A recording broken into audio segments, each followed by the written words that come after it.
예레미야서 29장인데요.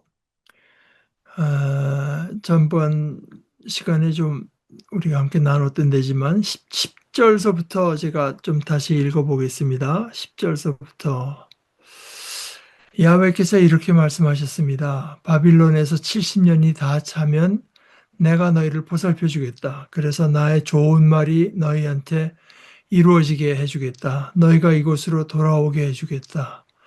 내가 여러 가지 계획을 잘 알고 있기 때문이다. 내가 너희를 두고 생각하고 있는 것들이다.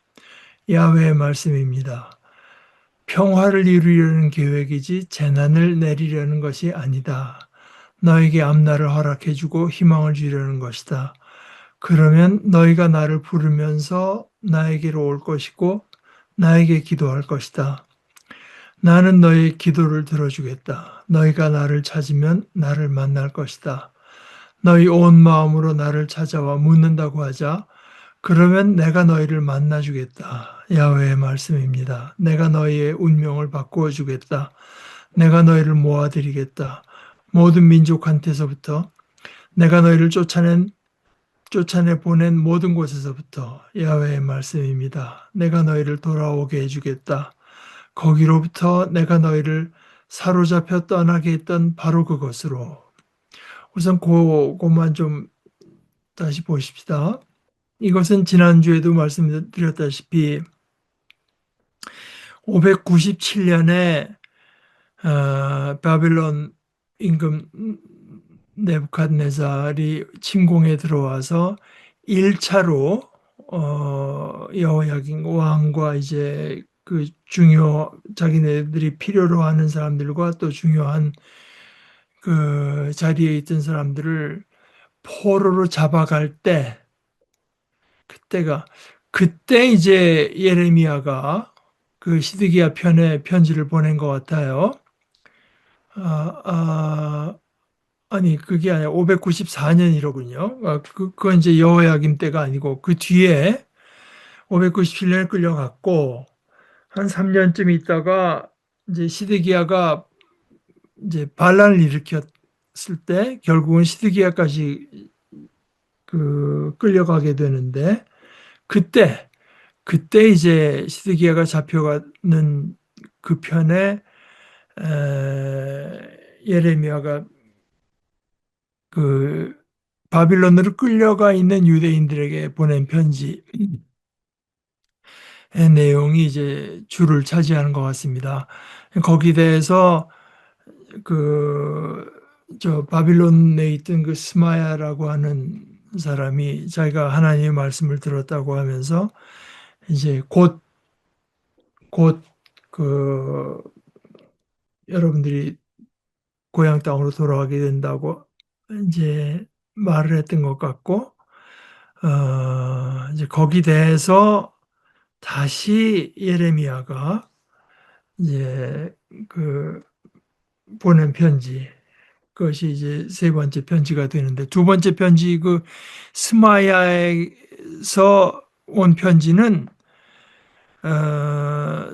그 우리가 지난주에 보다시피 어디가 나오나 하면은 또 그저 뒤에 이제 오늘 앞으로 읽을 때지만 24절에 보면 너는 네헬람 사람 스마야에게 이렇게 말해줘라. 전능하신 야훼 이스라엘 하나님이 이렇게 말씀하셨습니다 하면서 바로 내가 내 이름으로 예루살렘에 있는 온 백성에게 편지를 보냈구나. 마세야의 아들 스바냐 제사장과 모든 대제사장에게도 보냈구나. 그래서 결국 무슨 말이냐면은 예레미야를 미친 사람이라고 말을 하면서 그를 향틀에 묶고 목에 칼을 씌우고 이제 예언을 못하게 해야 해야지 뭐 하고 있는 거냐. 예레미야가 우리한테 편지를 보냈는데 우리가 지금 이 바빌론으로 끌려와서 70년을 여기 있어야 된다. 그러니까 정착하고 정주할 생각을 해라. 이런 편지를 보내왔는데 뭐 하고 있느냐.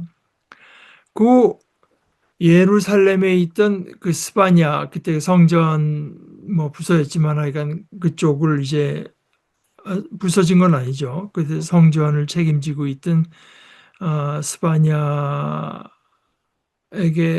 보낸 편지인데 무슨 이유에서인지 스바냐가 또 그 편지를 예레미야에게 읽어줬어요. 29절에 보면 스바냐 제사장이 이 편지를 예레미야 예언자의 귀에 들리도록 읽어주는 일이 있습니다. 거기 대해서 이제 하나님께서 어, 예레미야에게 말씀을 주셔서 예레미야가 말하자면 반박하는 편지라고 할까? 그러니까 직접 반박이 아니라 예레미야에게 하나님의 말씀이 다시 내려와서 이것이 어떤 형태로 내려왔는지 모르겠어요. 예레미야가 흔들릴 수 없는 확신을 얻는 게 된 계기가 뭐였는지 모르지만 예레미야가 다시 그 자신에게 주신 하나님의 말씀을 편지로 보낸 내용입니다. 그러면서 우선 그 우리 지난주에도 봤지만 그 스마야가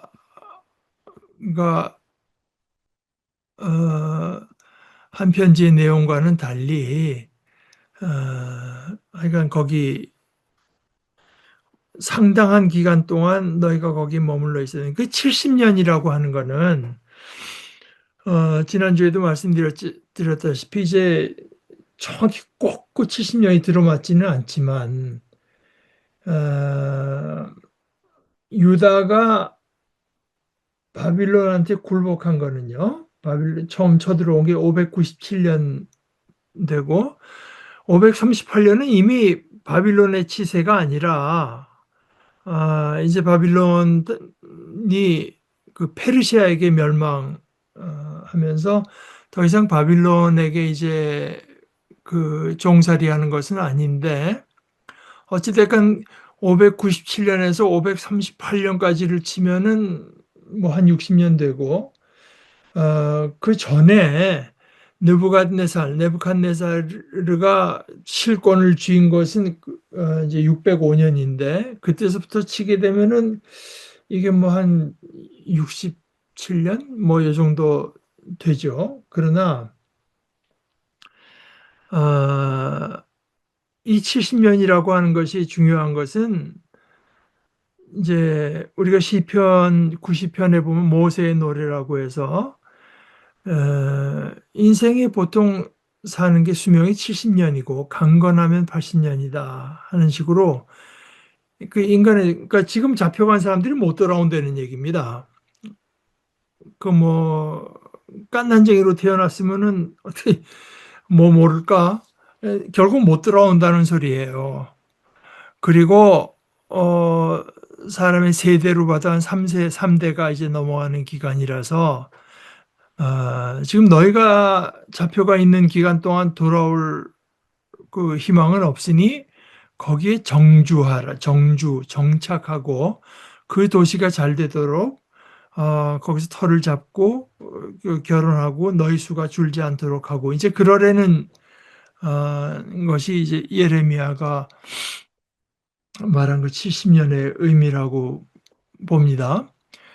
그게 다 차면 내가 너희를 보살펴 주겠다. 그래서 나의 좋은 말, 하나님의 좋은 말이 너에게 이루어지게 해주겠다. 그리고 너희가 이제 이곳으로 돌아온다.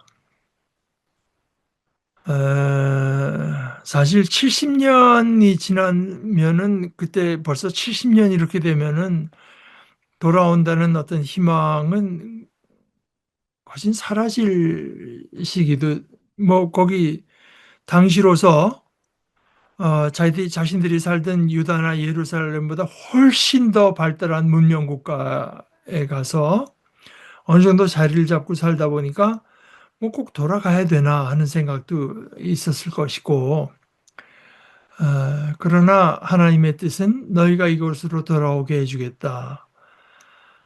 내게 계획이 있다. 여러 가지 계획이 있고 내가 너희를 두고 생각하는 것들이 있는데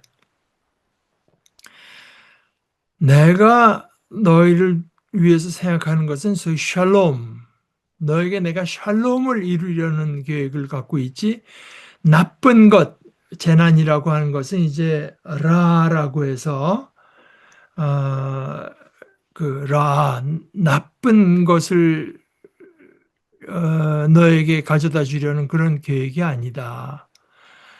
너에게 앞날을 허락해주고 희망을 주려는 것인데, 그러면 그때 가서 너희가 나를 부르면서 나에게로 올 것이고 나에게 기도할 것이고 내가 너의 기도를 들어주겠다. 이게 이제 이렇게 생각하면 그것이 하나님이 어, 하나님의 백성들에 대해서는 계속 무슨 생각하시고 계획을 갖고 있고 플랜을 가지고 계시다. 어,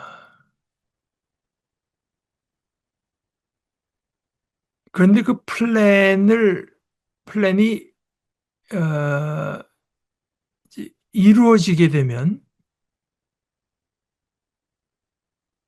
그러면 너희가 나를 부르면서 나한테로 온다. 그러니까 이것이 우리가 위기에 처했을 때 뭐 모든 일이 너무나 힘들 때 하나님께 기도해서 거기서 이제 벗어나는 것도 우리가 하나님을 찾는 이제 중요한 그 계기 중에 하나가 되지만 여기서 말을 하는 것은 그것 자체 우리가 하나님을 찾고 하나님께 기도하는 그 자체 그것이 이제 하나님께서 우리에게 품으신 그 계획, 그 좋은 일들 가운데 이제 제일 중요한 것 중에 하나.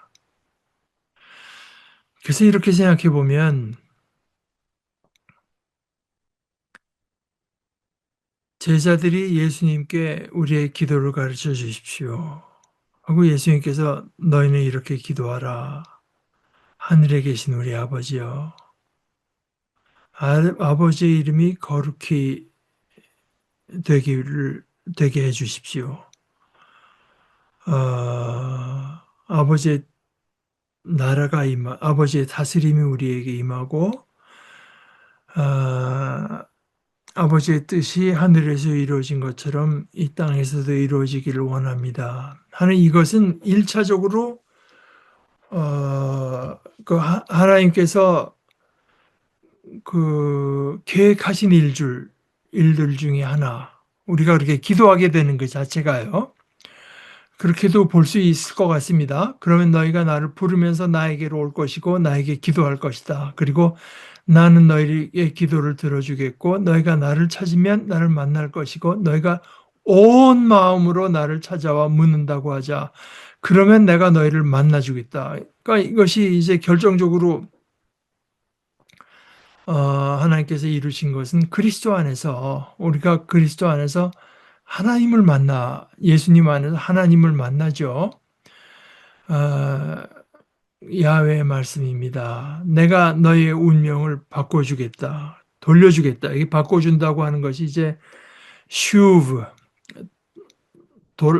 돌린다고 너의 운명을 바꿔주겠고, 내가 너희를 모아드리겠고, 뭐 이제 이렇게 하는데, 이 14절은요, 제가 이제 내일 모레 설교도 그렇게 될 것 같지만, 14절을 보게 되면은 반복해서 나타나는 것이 있습니다. 거기 제일 많이 나타나는 말씀이 내가죠, 내가. 내가 너희를 만나주겠다. 내가 너희의 운명을 바꾸어 주겠다. 내가 너희를 모아드리겠다.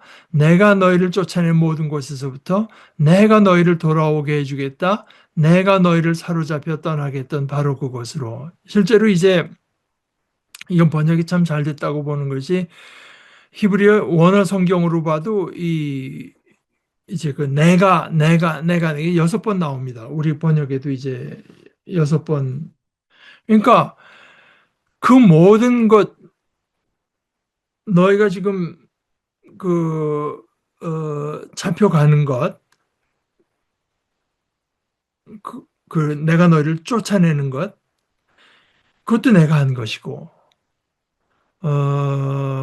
내가 그러니까 너희 운명이 완전히 이제 돌아서게 되는 것, 그건 내가 하는 것이고, 너희를 모아들이는 것, 내가 하는 것이고, 장소로도 내가 너희를 돌아오게 하는 것, 내가 하는 것이고, 너희를 만나주는 것도 내가. 그러니까 이게, 여기가 이제 어떻게 보면은 우리 신앙의 알파와 오메가가 아닌가 생각 드는 것은, 우리가 심상하게 뭐 별 생각 없이 보면 그저 하루하루 그냥 이러저런 일들이 일어나고 뭐 특히 나에게도 이런 일들이 일어나고 우리에게도 이런 일들이 있어 좋고 나쁜 일들이 생겨나는 것 같지만 이제 하나님께서는 그 배후 그 일들이 실제로 일어나게 실제로 역사하시고 일하시는 것은 하나님께서 그래서 그 모든 일들이 하나님께서 많은 생각을 하시고 하나님께서 계획 세운 일들대로 일어나서 그렇게 해서 어, 내가 너희를 두고 생각하는 11절에 내가 너희를 두고 생각하고 있는 것들 내가 여러 가지 계획 이것들은 다 평화 샬롬을 이루려고 하는 것들이지 재난을 이루려는 것이 아니다.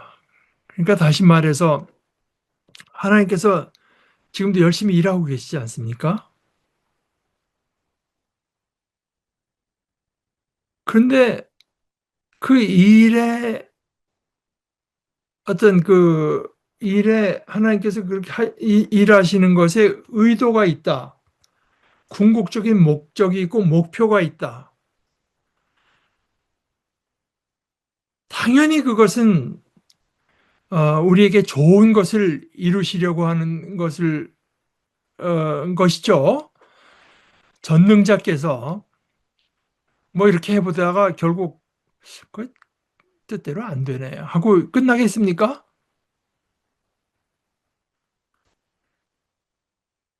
뭐 내가 이거 저거 시도해봤는데 결국은 안 되네. 이렇게 끝날 리가 없잖아요. 바로 이것이 어, 이렇게 생각해 보면은 바로 이것이 로마서 8장에서 바울 사도가 힘주어서 말하는 것과 그대로 들어맞는 됩니다.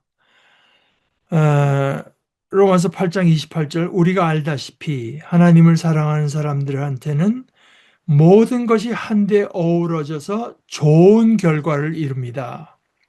곧 하나님이 미리 정해두신 계획대로 부르심을 받은 사람들에게는요. 그러다가 그 로마서 8장이 이제 끝나가는 마지막 부분은 정말 성경에 다른데 어디서도 보기 힘든 어떤 승리의 개가를 이제 바울 사도가 외치게 되는데요. 어, 끝에 두 절만 읽어보시죠. 세 절. 그러나 이 모든 상황 가운데에서도 우리는 우리를 사랑하시는 분을 힘입어서 거뜬히 이겨냅니다. 그 다음에 이제 두 절이 이렇습니다. 나는 확신하기 때문입니다. 그 무엇도 하나님의 사랑에서 우리를 떼어낼 수 없으리라는 것을요. 죽음이나 생명이나 천사들이나 통치자들도요. 현재일이나 장래일이나 능력들도요.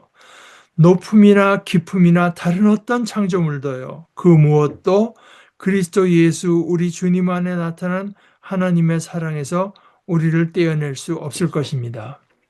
사실 우리가 뭐 믿음을 산다고 하지만 우리는 사실 우리의 마음속에 많은 의심이 이제 드는 것이 굉장히 자연스럽고 이거 뭐 그냥 어떻게 어영부영 이러다가 우리가 그저 한낱 꿈처럼 우리 인생이 끝나버리는 거 아니야? 이제 그런 생각이 들 수 있죠. 또 그런 생각이 자주 들죠, 사실은. 그러나 그럴 때 제가 누차 강조합니다마는 우리 교회에서는 특히 뭐 한국 교회도 그렇고 미국 교회도 마찬가지입니다마는 구원의 확신이라고 하는 것을 많이 강조하는 경우가 많죠. 구원의 확신. 그런데 이 구원의 확신이라고 하는 것이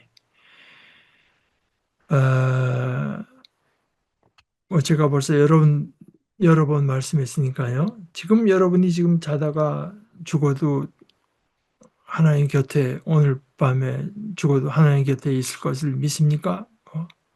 아멘. 뭐 이제 그렇게 한다고 해서 이제 주어지는 게 아니거든요. 그러니까 자기 암시 또는 세뇌 뭐 억지로 그냥 자꾸 이렇게 한다고 해서 되는 것이 아니라 하나님에게 우리의 생각을 집중할 때 구원의 확신은 그 부산물로 얻어지는 것이지. 또 그리스도께 집중할 때 아니 전능하신 하나님이시고 그 외아들을 우리를 통해서 보내주실 정도로 하나님께서 정말 모든 전력을 다해서 최선을 다 심혈을 기울여서 이루시는 일이 허사로 돌아갈 리가 있느냐. 이제 그렇게 해서 우리가 구원의 확신을 얻는 것이지. 내가 왜 그런 생각을 할까? 자꾸 자기에 대해서 이렇게 하고 그냥 뭐 내가 이런 생각하면 안 되지 하고 억지로 자꾸 자기 암시를 한다고 해서 구원의 확신이 드는 것이 아니죠. 그러니까 오늘 14절의 얘기처럼 내가 너희를 만나주겠다. 내가 너희의 운명을 바꾸어 주겠다. 내가 너희를 모아드리겠다. 내가 너희가 지금 고난을 겪고 있고 고통스러운 일이 겪는 거다 내가 너희를 쫓아내서 그런 건데 그리고 내가 너희를 돌아오게 해주겠고 거기로부터 내가 너희를 사로잡혀 떠나게 했던 바로 그곳은 내가 너희를 사로잡혀 떠나게 했는데요. 이것이 이제 바울 사도의 얘기로는 이제 그러니까 우리가 지금은 그리스도를 어느 정도 떠나서 살고 있다. 에크데메오에서 그러나 언제나 그럴 것이 아니고 우리가 그리스도와 함께 살게 될 때가 그러니까 이것도 일종의 말하자면은 떠나 있다가 이제 돌아가는 그런 것입니다. 그래서 결국은 온전한 그 샬롬, 평화를 너희에게 이루기 위해서 내가 계획을 갖고 있고 예수님의 말씀대로 하면은 하나님께서 지금도 일하신다. 지금도 일하고 계신다. 하는 이제 그것입니다. 그러니까 그 하나님의 어떤 께서 우리에게 이루시려고 하는 평화는 너무나 큰 것이라서 지금 너희가 뭐 거기 뭐 2년 있다 돌아오느냐 뭐 이제 이런 것이 아닌 거죠. 하나님의 계획이 이루어져야 되는 것이지 우리에게 듣기 좋은 말이라고 해서 우리가 거기에 이제 자꾸 귀를 기울이고 하면 안 됩니다. 그 15절서부터 이어서 읽어보겠습니다. 여러분은 이렇게 말했죠. 우리를 위해 야훼께서 바빌론의 예언자들을 일으켜 세우셨구나. 그러니까 곧 이제 우리가 고향 땅으로 돌아가게 됩니다 하는 사람들을 보면서 여러분들이 이 바빌론에 하나님께서 예언자들을 일으키셔서 그 예언자들이 우리를 위해서 저렇게 말씀해 주는구나. 그게 아니니까 예레미야가 지금 유다에서 지금 하나님의 말씀을 이제 받아가지고 거기다 편지로 보내는 것입니다. 그들이 하나님께서 보낸 예언자들이 아니라고 하는 것을 말하기 위해서요. 16절에 이렇게 말합니다. 야훼께서 이렇게 말씀하십니다. 그러면 이들 생각에 저기 유다에는 아직도 우리 좀 남아있는 사람들이 있지. 그걸 갖고 자기들의 어떤 위로를 삼으려고 하고 자기들이 그 고향 땅에 대한 어떤 그 희망의 근거를 삼으려고 이제 하는 것. 그러니까 바빌론으로 끌려와 있는 유다 사람들의 심리 상태가 그런 거예요. 여기 이제 나타나는 게 두 가지인데요. 이 바빌론 땅에 우리에게 듣기 좋은 말을 하는 저 사람들이야말로 이제 하나님께서 보내니 역시 하나님은 우리를 내버려 두지 않고 우리가 끌려온 이 바빌론 땅에도 예언자들을 주셨구나. 그 생각 하나 하고 또 하나는 저기 지금 어디입니까?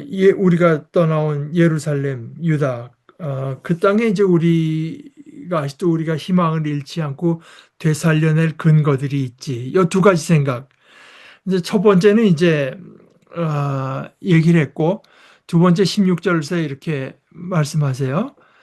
다윗의 자리에 앉아 있는 임금과 이 도시에 살고 있는 온 백성, 그러니까 이 도시는 예루살렘입니다. 이 도시에 살고 있는 온 백성을 두고 말씀하신 것입니다. 이들은 여러분과 함께 사로잡혀 가지 않은 여러분들의 형제들입니다. 그들에 대해서 이제 하나님께서 말씀하세요.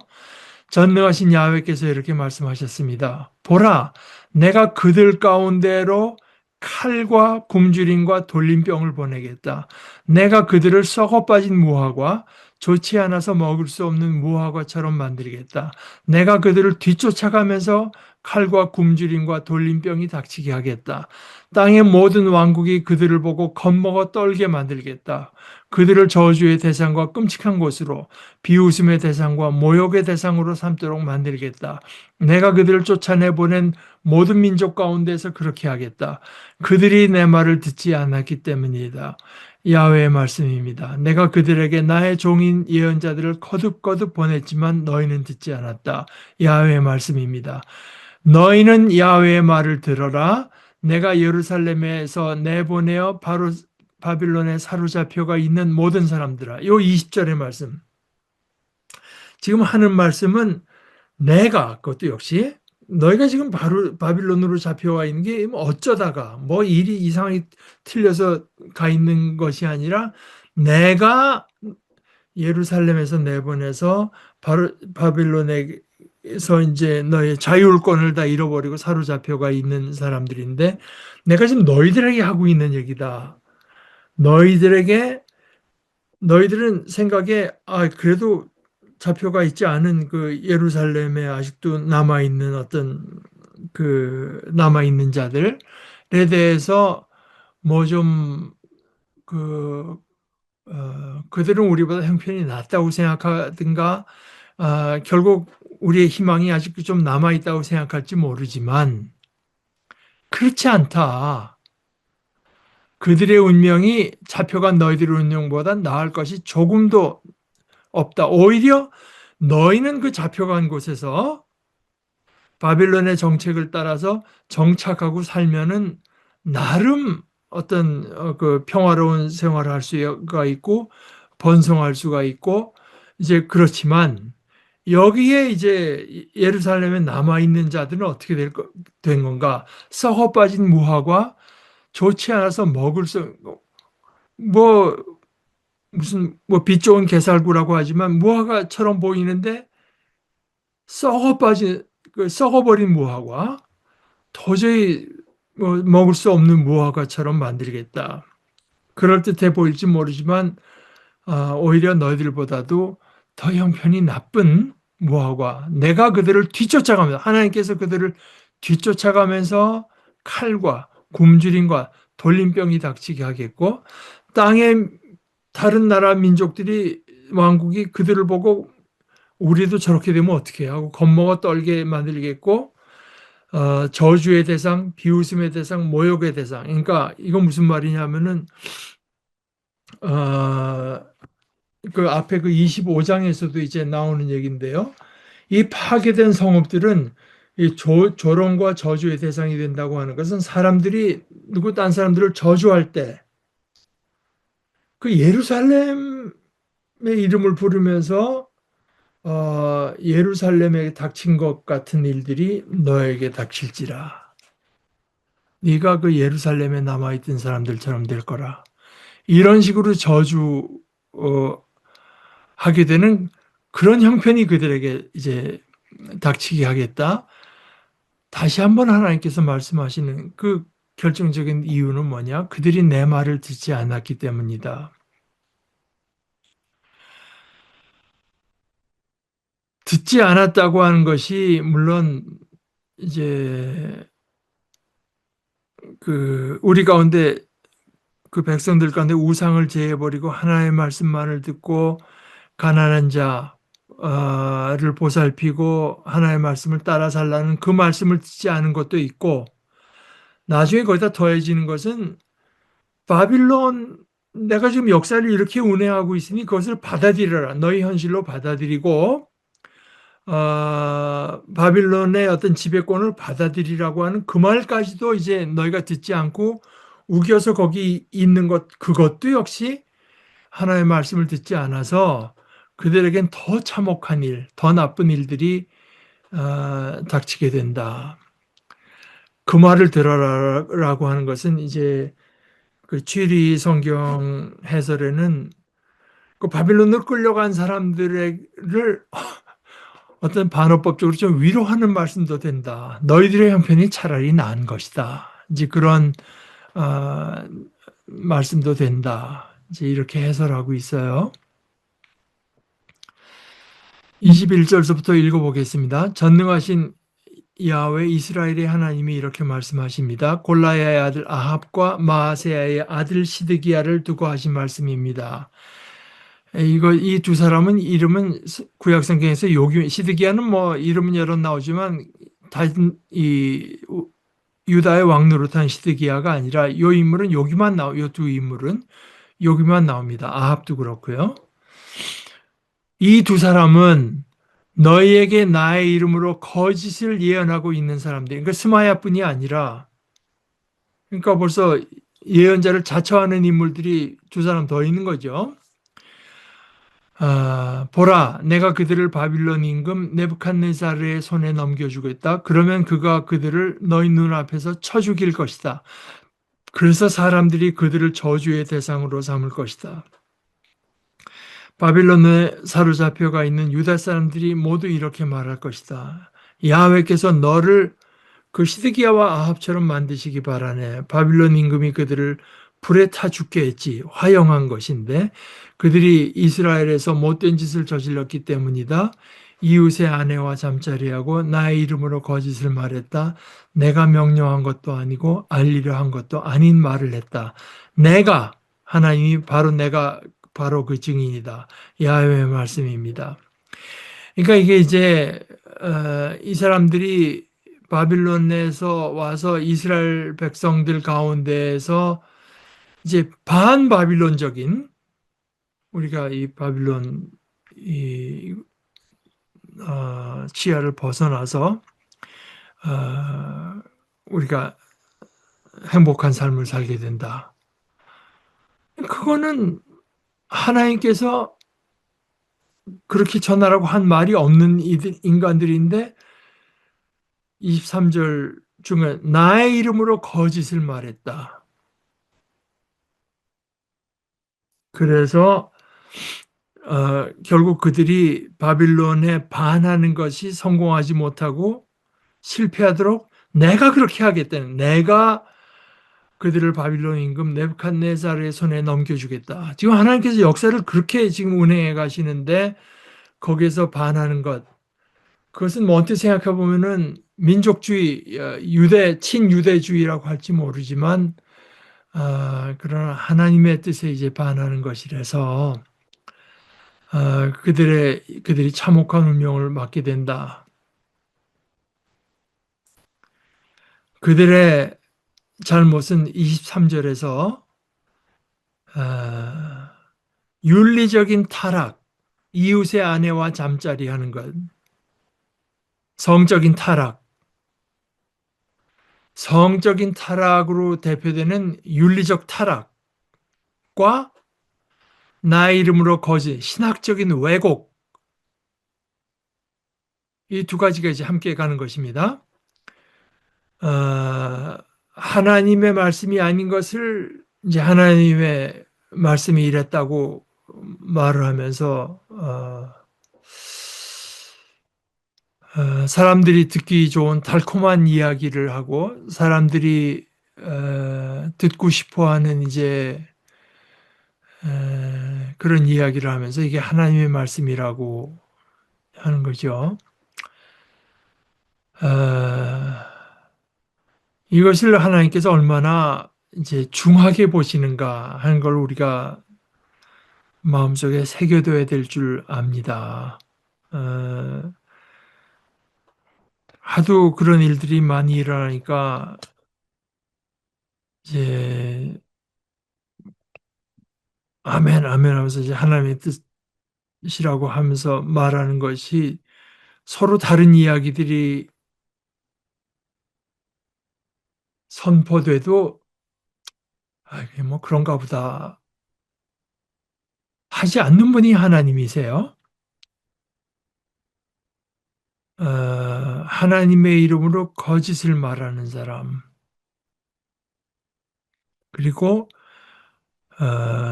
그것과 짝을 이루어서 나가는 것이 불의한 삶, 윤리적이지 못한 삶이라고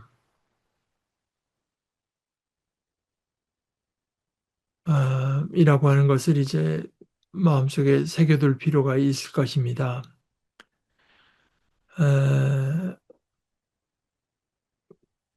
그 예레미야가 편지를 보내고 스마야가 이제 거기 대해서 바빌론에서 예루살렘으로 편지를 보내서 그 스바냐 예언자에게 예레미야를 왜 그렇게 놔두냐 하는 내용이 이제 24절서부터 거기에 반영되어 있습니다. 24절서부터 다시 읽어보죠. 너는 네헬람 사람 스마야에게 이렇게 말해 주어라. 전능하신 야훼 이스라엘의 하나님이 이렇게 말씀하셨습니다. 바로 내가 너의 이름으로 예루살렘에 있는 온 백성에게 편지를 보냈구나. 마아세야의 아들 스바냐 제사장과 모든 제사장에게도 보냈구나. 편지 내용은 이랬지. 야훼께서 여호야다 제사장 대신에 그대 스바냐를 제사장으로 삼아 야훼의 집을 돌보게 하셨습니다. 미친 듯이 예언하는 사람이 있으면 그가 누구든 그를 형틀에 묶고 목에 칼을 씌우도록 하셨습니다. 이제 무슨 까닭으로 아나도 사람 예언자를 꾸짖지 않습니까? 여러분에게 예언하고 있는 그 사람을요. 그가 바빌론에 있는 우리에게 편지를 보내왔습니다. 사로잡혀 와 있는 기간이 길어질 것이므로 집을 짓고 자리를 잡으라고 동산을 가꾸고 그 열매를 먹으라고 합니다. 근데 그 편지를 받은 스바냐 제사장이 이 편지를 예레미야 예언자의 귀에 들리도록 읽어주었다. 그때 야훼의 말씀이 예레미야에게 내려오는 일이 일어났다. 사로잡혀가 있는 모든 사람에게 사람을 보내서 말해주어라. 야훼께서 이렇게 말씀하셨습니다. 네헬람 사람 스마야를 두고 말씀하신 것입니다. 스마야는 내가 그를 보낸 적이 없는데도 너에게 예언하여 너희가 거짓을 믿게 했구나. 이러므로 야훼께서 이렇게 말씀하셨습니다. 보라, 내가 네헬람 사람 스마야와 그의 후손을 벌하겠다. 그에게는 이 백성 가운데 자리 잡을 후손이 하나도 없을 것이다. 내가 나의 백성에게 베풀 좋은 일을 그는 보지 못할 것이다. 야훼의 말씀입니다. 스마야가 틀린 말을 하여 야훼를 거슬렸기 때문입니다. 그러니까 이제 처음에 예레미야가 보낸 편지가 있고 스마야가 거기에 대해서 이제 그 예레미야에게 반박하지는 않고 스바냐 그때 당시 성전 일을 보고 있던 스바냐에게 보내서 왜 이 예언자 같은 그 미친 듯이 예언하는 사람이 있는데 형틀에 묶고 목에 칼을 씌우도록 해야지 왜 꾸짖지도 않습니까? 않느냐. 그러면서 그 사람들에게 제사장 스바냐와 제사장들에게도 보내고 온 백성에게도 이제 들리도록 편지를 보낸 데 대해서 그 편지를 스바냐가 예레미야에게 읽어줄 때 그때 하나님의 말씀이 예레미야에게 내려왔다고 하는 겁니다. 그러니까 또 다시 어떤 식으로 내려왔는지에 대해서는 예레미야가 말을 하지 않고 그거는 그렇게 크게 중요한 일은 아닌 것 같아요. 하나님의 말씀이 예언자에게 내려왔습니다. 가만두지 말고 지금 스마야도 중요하지만 스마야보다도 자루살표가 있는 사람들이 하나님의 진정한 뜻을 알아야 되겠기 때문에, 하나님의 진정한 지시를 들어야 되겠기 때문에 사로잡혀가 있는 모든 사람에게 사람을 보내서 말씀해 주신 말하라고 하는 것이, 스마야는 내가 보낸 적이 없는 가짜 예언자, 너희로 거짓을 믿게 하는 예언자다. 내가 그를 벌하겠다. 그에게는 이 백성 가운데 자리 잡을 후손이 하나도 없을 정도로 스마야와 그의 후손을 벌하겠다. 그가 틀린 말을 하여 야훼를 거슬렀기 때문이다. 그러니까 여기서 이제 누차 나타나지만 하나님께서 하나님의 말씀이 하나님의 말씀대로 전해지고 선포되는 것을 얼마나 중요하게 이제 여기시고 그것을 다루시는가 하는 것이, 이 29장 앞에 그 28장, 27장 다 마찬가지였지만 여기서 결정적으로 이제 다시 말해지고 있습니다. 오늘 사실 이 대한민국의 현실도 저는 이제 마찬가지라고 생각을 하고, 이것이 전 세계적인, 특별히 한국 교회와 밀접한 관계를 갖고 있는 미국 교회에서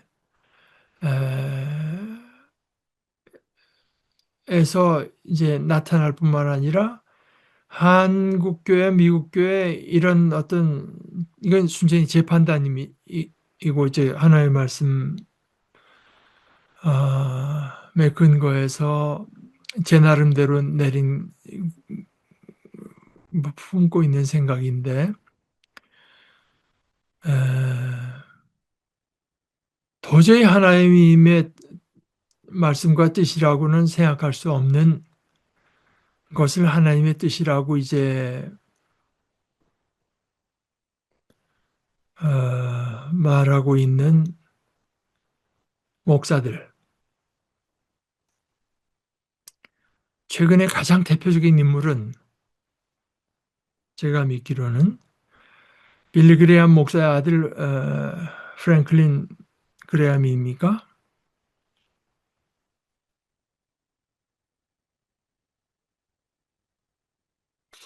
사실 뭐 개인적으로는 빌리 그레암 목사님이 많은 사람들이 이상하다고, 복음에 바로 서 있는가에 대해서 의구심을 품고 있던 자기 아들에게 그것을 넘겨주는 것부터가 이제 저는 잘못됐다고 느끼고 있는데요.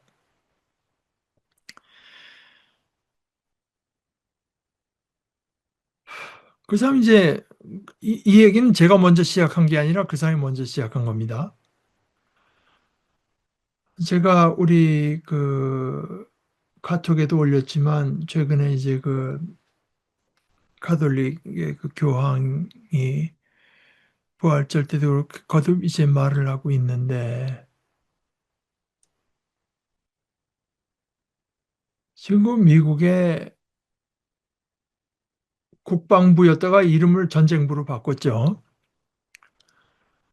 거기 그 장관인가 하는 그 피트 헤그세트라고 하는 인물이 기도하면서,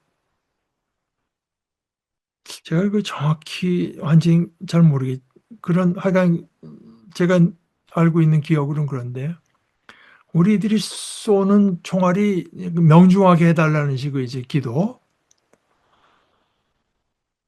어, 그래서 교황이 손에 잔뜩 피를 묻히고 있으면서 무슨 기도를 한다고 하는 거냐. 하나님은 그런 기도를 듣지 않는다. 그랬더니 그 프랭클린 그레암인가 하는 인물이, 교황은 틀렸다. 지금 우리가 가서 저 적들을 죽이고 하는 게 이게 하나님의 뜻이고 옳다.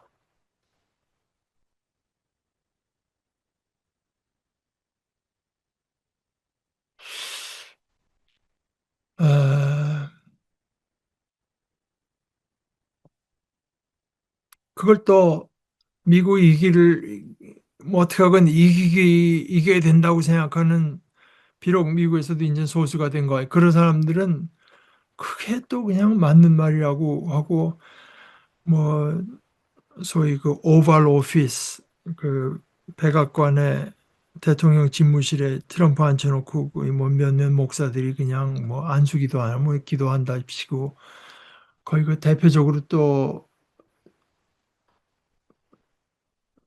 그런 어떤, 제가 보기엔 거짓을 말한다고밖에 볼 수 없는 그 또 목사들 가운데 그 대표적으로 여자 목사 또 하나, 제가 이름은 뭐 기억하기도 싫고 기억하고 있지 않지만,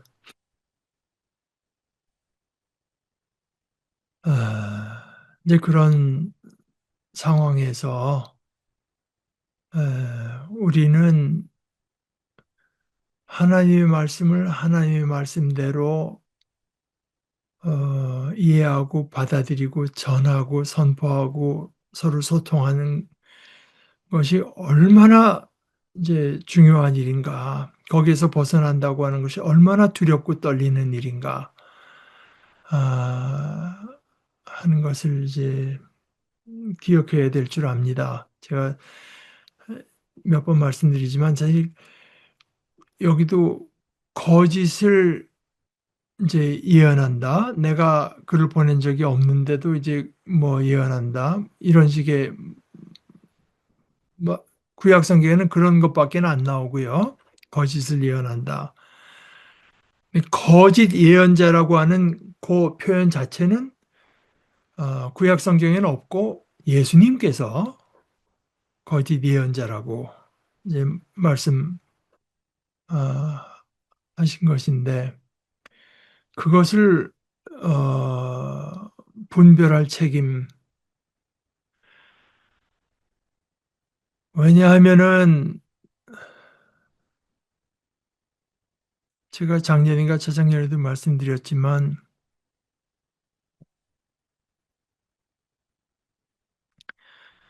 소위 제가 한국 신학교에서도요.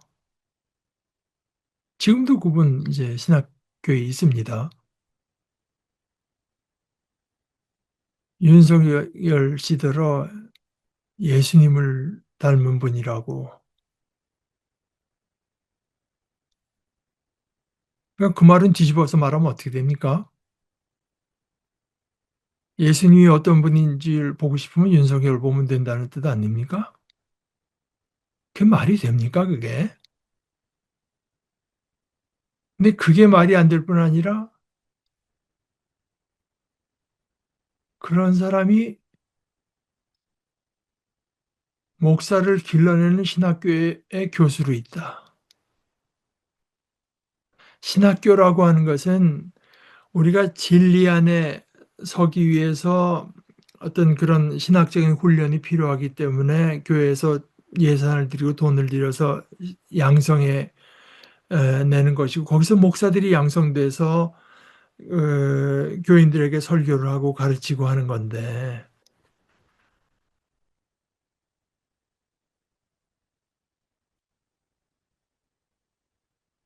그런 메시지가, 그런 내용의 그 발언을 하는 사람들을 교회가 좀 돈을 들이고 해서 계속 길러낸다고 하는 게, 이게 있을 수 있는 일이겠습니까?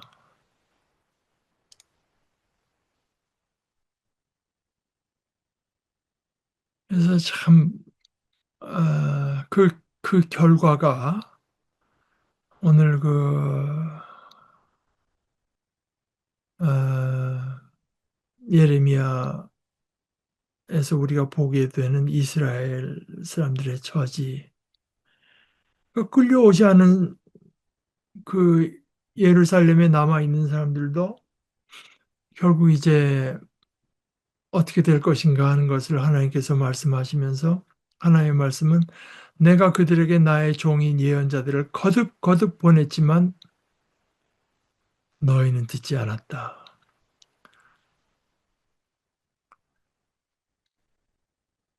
근데 예언자들이 다 그런 건 아닙니다. 예언자를 자처한 예언자들도 많이 있었어요. 그, 그, 하나님께서 보낸 진짜 예언자들과 반대되는 예언을 한 소위 예언자들이 많이 있었고, 그들이 득세했던 겁니다. 그들이 득세했고, 오히려 하나님께서 보낸 이 예언자들은 그 궁정이나 성전에서 말할 기회를 잘 얻지 못한 소수의 사람들에게 전했을 따름이지만 그들이야말로 하나님께서 보내신 예언자들이었는데 이것을 이제 이스라엘이 바빌론 땅으로 끌려간 뒤에야 이게 그들이 하나님께서 보낸 예언자들이었구나 하는 것을 이제 인정하게 되면서 이 예레미야라고 하는 글이 우리에게 이런 형태로 전해지게 되는 것입니다.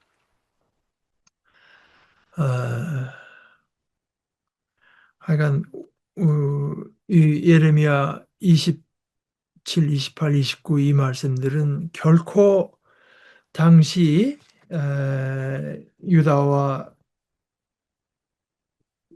예루살렘 유다 백성들에게만 국한되는 이야기가 아니고 예수님에게도 또 뒤이어서 나타나는 바울 사도의 글에도 계속 반복해서 나타나는 거짓 복음 뭐 이런 형태로 이제 나타나는 것인데 그러니까 다시 말해서 그거는 뭐 끊임없이 우리 교회 속에 나타나는 것이고 지금 우리에게도 조금 더 덜하지 않게 나타날 수밖에 없는 그런 현상이라고 하는 것을 우리들이 마음에 새기면서 정말 하나님 앞에 겸손함과 진실함으로 서서 분별의 지혜와 믿음을 구하는 것이 이제 우리들의 마땅한 그 지혜요 태도일 것으로 합니다. 우리 같이 기도하십시다. 하나님께서는 어떻게 해서든지 우리에게 좋음, 평안, 온전한 평안을 이루시기 위해서 생각하시고 계획하시고 역사하시고 말씀하시는 것을 다시 확언해 주시는 것을 감사합니다. 그래야 하여 저희들이 전심으로 하나님을 찾고 하나님을 사랑하기만 하면 그리고 저희 마음이 아버지 앞에 정직하기만 하면 하나님께서는 반드시 저희들이 상상도 할 수 없는 큰 구원을 저희들에게 이루시는 것을 저희들 믿게 하시고 그 믿음을 더하여 주시고 지혜를 더하셔서 저희들에게 주어진 이 짧은 삶을 그 믿음과 그 지혜로 살아낼 수 있도록 저희들 각자도 물론이고 주의 이름으로 모인 저희 공동체를 주님 축복하시고 인도하여 주시고 온갖 거짓된 말로부터 또한 지켜주시옵소서. 예수님의 이름으로 기도합니다. 아멘.